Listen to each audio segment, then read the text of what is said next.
I am writing this under an appreciable mental strain, since by tonight I shall be no more. During the game, you'll encounter interactive elements. Some of them will allow you to continue your journey. Others reveal interesting facts about the original short story, its historical background, and the author. Some of the trivia is hidden. In order to find these secrets, focus on your eyes and look for the Elder Sign. You can also access all the found facts later. They will be available in the main. Penniless, and at the end of my supply of the drug which alone makes life endurable, I can bear the torture no longer, and shall cast myself from this garret window into the squalid street below. Do not think from my slavery to morphine that I am a weakling or a degenerate. When you have read these hastily scrawled pages, you may guess, though never fully realize, why it is that I must have forgetfulness or death.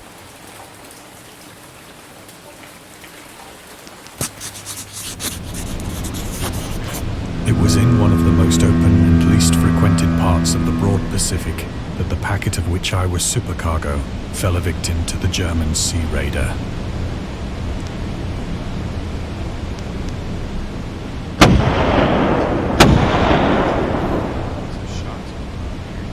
The Great War was then at its very beginning, and the ocean forces of the Hun had not completely sunk to their later degradation, so that our vessel was made a legitimate prize, whilst we of her crew were treated with all the fairness and consideration due us as naval prisoners. I'm not gonna talk over the dialogue, so I can't walk. Okay, the Huns were Central Asian nomads who established a dominion in Europe and invaded the Roman Empire in the 5th century AD. They were known as brutal, deadly warriors and masters of quick raids who also developed powerful composite bows, lassos, and early siege weapons. During World War I, the British used the word Hun as a synonym for Germans in order to emphasize their brutality. However, the term originated when the German Emperor Wilhelm II gave a speech to his troops on July 27, 1900. Before they embarked to China. Should you encounter the enemy, he will be defeated, no quarter will be given, prisoners will not be taken, whoever falls into your hands is forfeited, just as 1,000 years ago the Huns, under their king Attila, made a name for themselves, one that even today makes them seem mighty in history and legend. May the name German be affirmed by you in such a way in China that no Chinese will ever again dare to look cross-eyed at a German. The refusal to take prisoners was a clear breach of the laws and customs of war adopted during the First Hague Convention of 1899.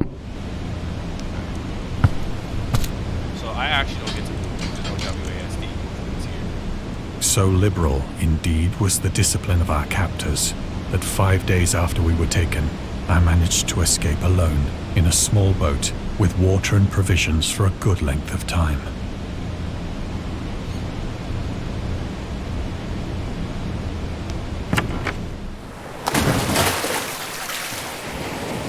When I finally found myself adrift and free, I had but little idea of my surroundings.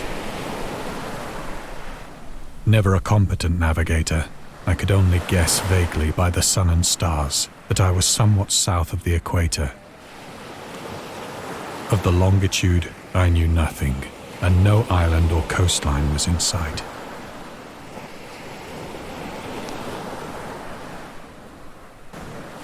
The weather kept fair, and for uncounted days I drifted aimlessly beneath the scorching sun, waiting either for some passing ship or to be cast on the shores of some habitable land.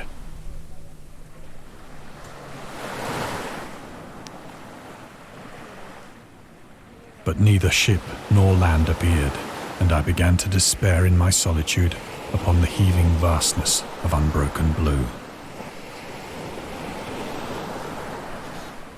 The change happened whilst I slept.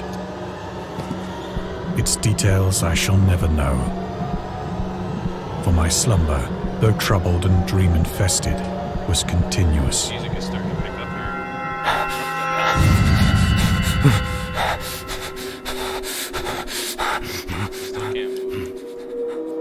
When at last I awoke, it was to discover myself half sucked into a slimy expanse of hellish black mire, which extended about me in monotonous undulations as far as I could see. and in which my boat lay grounded some distance away. Though one might well imagine that my first sensation would be of wonder at so prodigious and unexpected a transformation of scenery, I was in reality more horrified than astonished. For there was in the air and in the rotting soil a sinister quality which chilled me to the very core. The region was putrid with the carcasses of decaying fish and of other less describable things which I saw protruding from the nasty mud of the unending plain. Perhaps I should not hope to convey in mere words the unutterable hideousness that can dwell in absolute silence and barren immensity. It's crazy. There was nothing within hearing and nothing in sight save a vast reach of black slime. Yet the very completeness of the stillness and the homogeneity of the landscape oppressed me with a nauseating fear. The sun was blazing down from a sky which seemed to me almost black in its cloudless cruelty, as though reflecting the inky marsh beneath my feet. Okay, so I can click on the bow.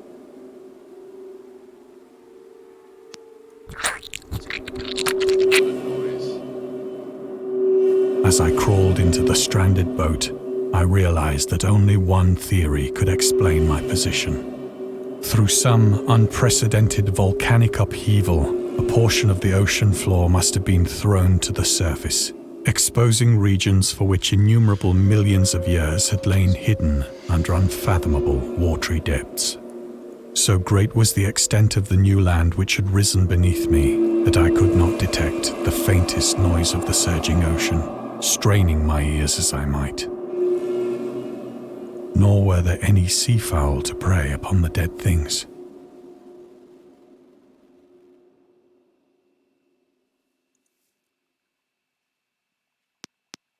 Okay, so I can click that fish. That's the ugly little thing over there. So let's click the fish, see what happens.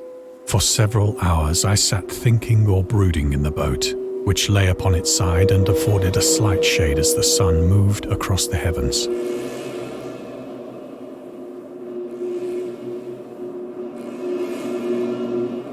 As the day progressed, the ground lost some of its stickiness and seemed likely to dry sufficiently for traveling purposes in a short time. That night I slept but little, and the next day I made for myself a pack containing food and water, preparatory to an overland journey in search of the vanished sea and possible rescue.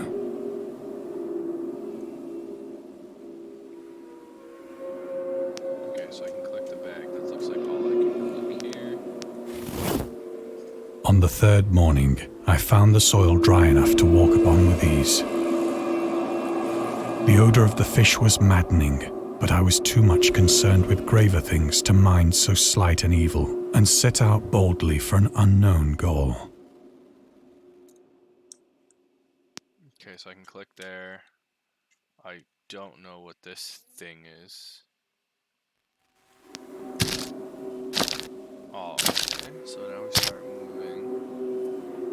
All day I forged steadily westward, guided by a faraway hummock which rose higher than any other elevation on the rolling desert.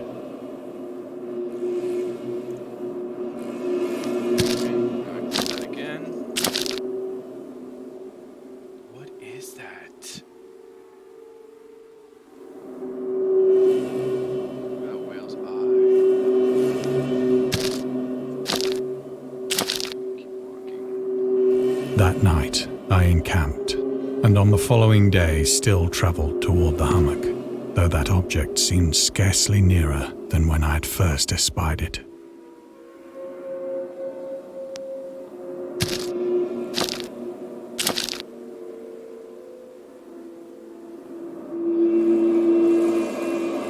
By the fourth evening, I attained the base of the mound, which turned out to be much higher than it had appeared from a distance. Usually that's what An happens. intervening valley setting it out in sharper relief from the general surface. Too weary to ascend, I slept in the shadow of the hill. Okay. I know not why my dreams were so wild that night, But ere the waning and fantastically gibbous moon had risen far above the eastern plain, I was awake in a cold perspiration, determined to sleep no more. Such visions as I had experienced were too much for me to endure again, and in the glow of the moon I saw how unwise I had been to travel by day. Without the glare of the parching sun, my journey would have cost me less energy. Indeed, I now felt quite able to perform the ascent which had deterred me at sunset. Picking up my pack, I started for the crest of the eminence. I guess I'm gonna have to pick up the pack. Yeah, so let's pick that up. I have said that the unbroken monotony of the rolling plain was a source of vague horror to me. But I think my horror was greater when I gained the summit of the mound and looked down the other side into an immeasurable pit or canyon, whose black recesses the moon had not yet soared high enough to illumine. I felt myself on the edge of the world, peering over the rim into a fathomless chaos of eternal night. Through my terror ran curious reminiscences of Paradise Lost and of Satan's hideous climb through the unfashioned realms of darkness. I'm just gonna hop in here for a second. The storytelling in this is insane. As the moon climbed higher in the sky, I began to see that the slopes of the valley were not quite so perpendicular as I had imagined. Ledges and outcroppings of rock afforded fairly easy footholds for a descent, whilst after a drop of only a few hundred feet, the declivity became very gradual. Only a few hundred feet.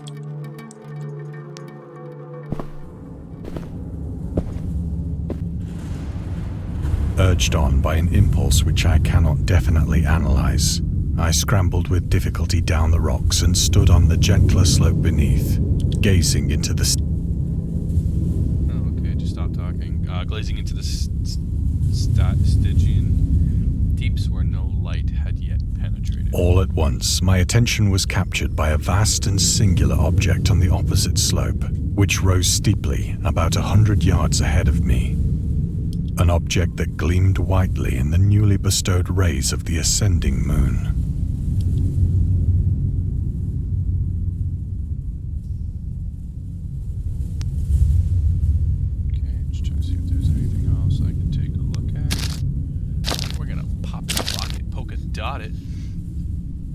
That it was merely a gigantic piece of stone, I soon assured myself. But I was conscious of a distinct impression that its contour and position were not altogether the work of nature. A closer scrutiny filled me with sensations I cannot express.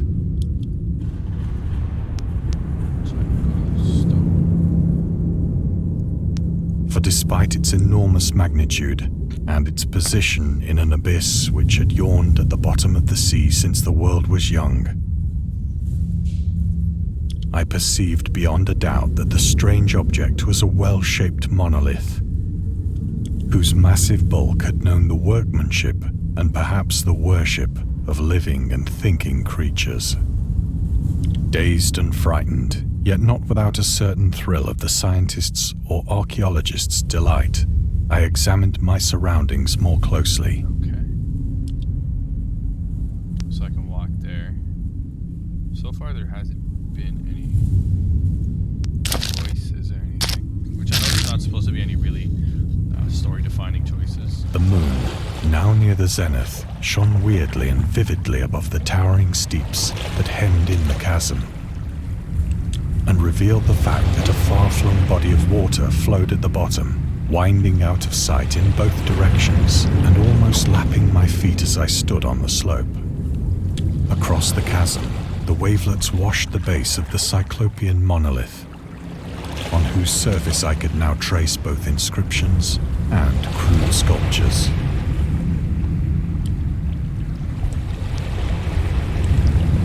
The writing was in a system of hieroglyphics unknown to me and unlike anything I'd ever seen in books. Wow, that's crazy.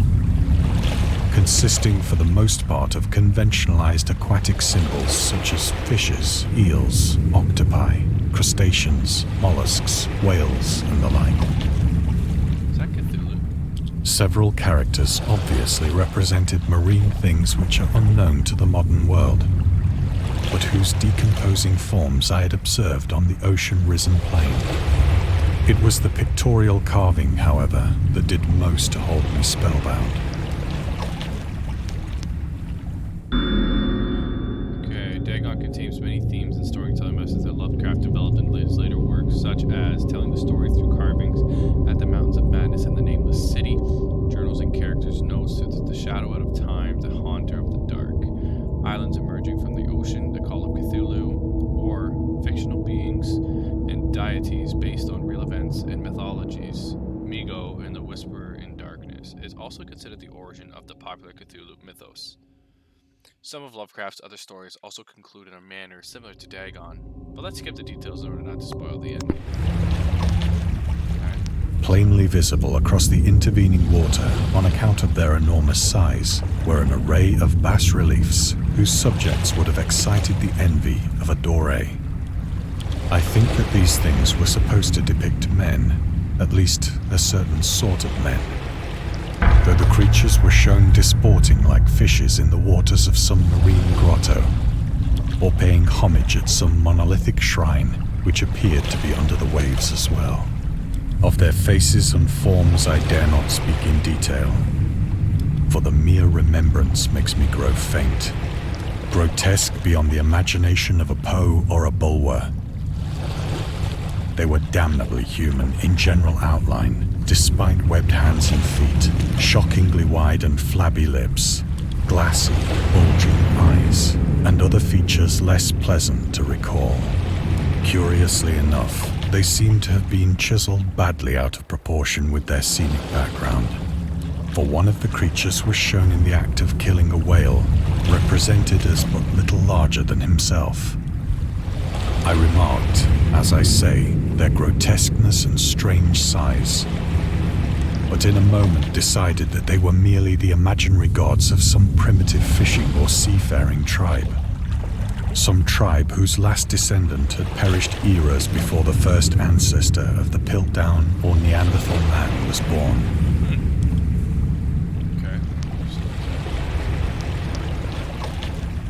Awestruck at this unexpected glimpse into a past beyond the conception of the most daring anthropologist, I stood musing whilst the moon cast queer reflections on the silent channel before me. Then, suddenly, I saw it.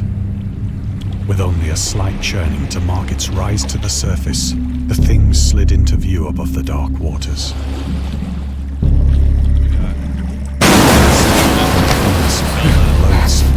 It darted like a stupendous monster of nightmares to the monolith, about which it flung its gigantic scaly arms, while it bowed its hideous head and gave vent to certain measured sounds.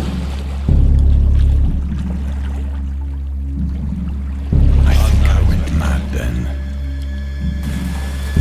Of my frantic ascent of the slope and cliff, and of my delirious journey back to the stranded boat, I remember little.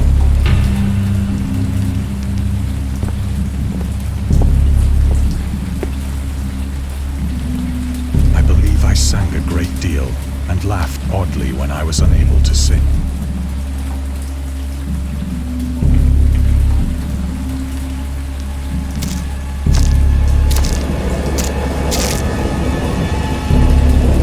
I have indistinct recollections of a great storm sometime after I reached the boat. At any rate, I know that I heard pearls of thunder and other tones which nature utters only in her wildest moods.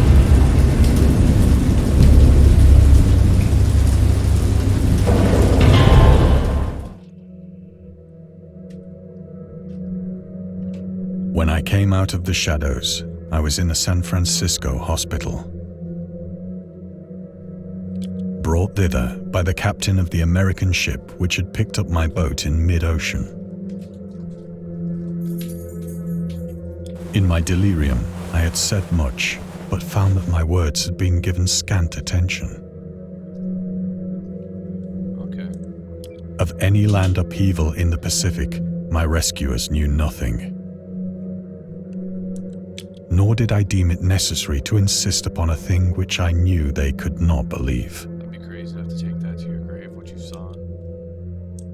Okay, so I can click that. What do we got here? Okay, Lovecraft was a prominent figure in the world of amateur journalism in 1915. He started publishing his own journal called The Conservative, which included political and social commentary, poetry, short stories, and literary criticism written by him and other authors.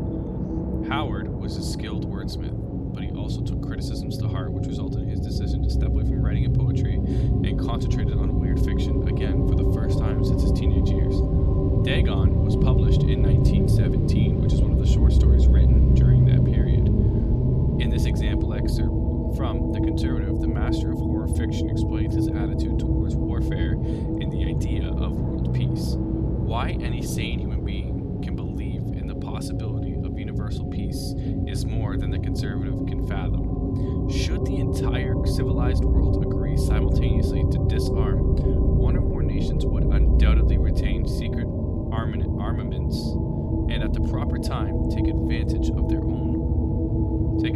their more altruistic and less astute contemporaries in a wild career of conquest against unarmed victims. No country is or ever can be above warfare until the basic impulses of the human animal shall have miraculously changed. Well said. Very, very, very well said. Okay, so there's nothing else.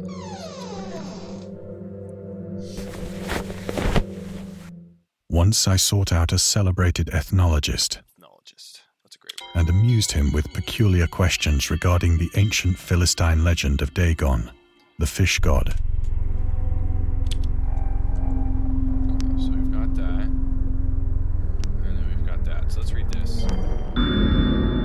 Dagon, or Dagon, was the main deity of the Philistines, worshipped throughout the Middle East as the ancient god of fertility and crops.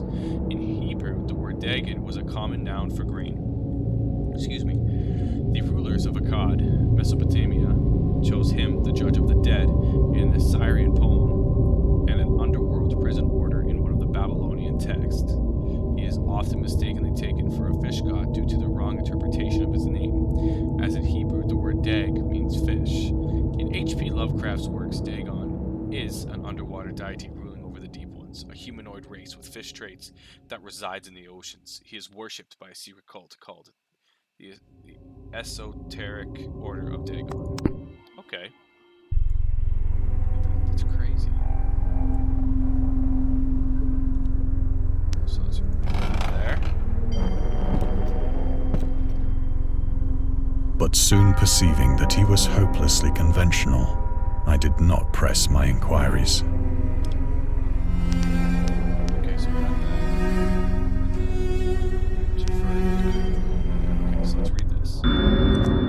August Derleth was an American writer and anthologist. He also befriended Lovecraft and published many of his works to his company, Arkham House.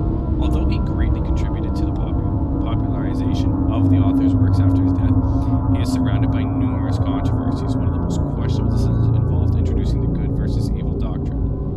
Derleth was a devout Catholic to the Cthulhu mythos, which contrasted with Lovecraft's view of the world and his approach to cosmic horror. As a result, the author's works are often misunderstood and misrepresented in today's culture. It is also worth noting that Lovecraft was never really interested in creating a mythology. And the term Cthulhu mythos was coined by Derleth after the author left the mortal plane.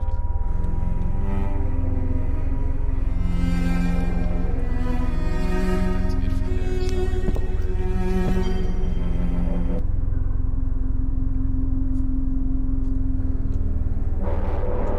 okay, nothing here. Okay, so there's that door, but there's nothing for me to. There's a book. Okay, so I guess I gotta go to that door there.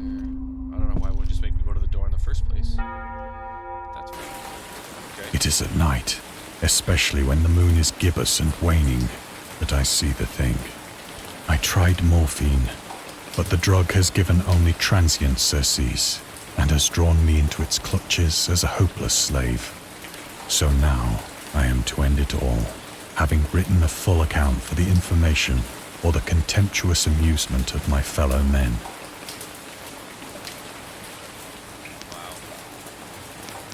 Okay, Lovecraft on tobacco and alcohol.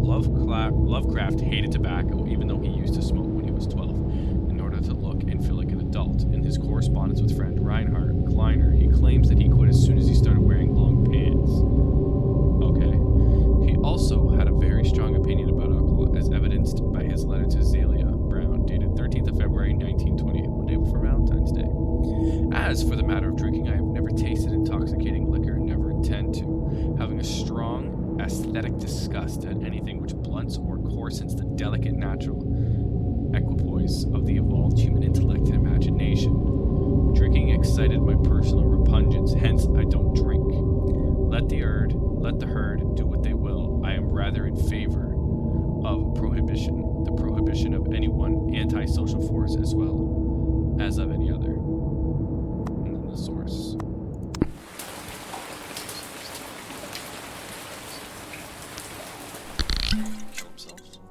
Often, I ask myself if it could not all have been a pure phantasm, a mere freak of fever, as I lay sun-stricken and raving in the open boat after my escape from the German man-of-war. This I ask myself, but ever does there come before me a hideously vivid vision in reply. I cannot think of the deep sea without shuddering at the nameless things that may at this very moment be crawling and floundering on its slimy bed, worshipping their ancient stone idols and carving their own detestable likenesses on submarine obelisks of water-soaked granite. I dream of a day when they may rise above the billows to drag down into their reeking talons the remnants of puny, war-exhausted mankind. Of a day when the land shall sink and the dark ocean shall ascend amidst universal pandemonium.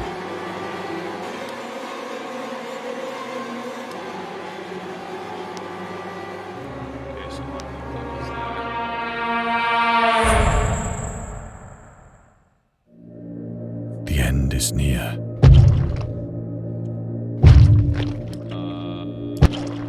I hear a noise at the door, as of some immense slippery body lumbering against it.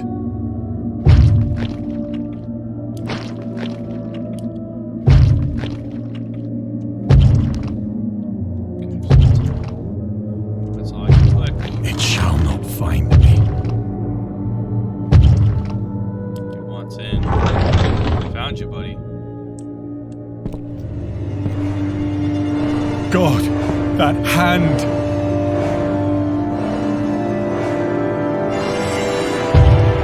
The window! The window!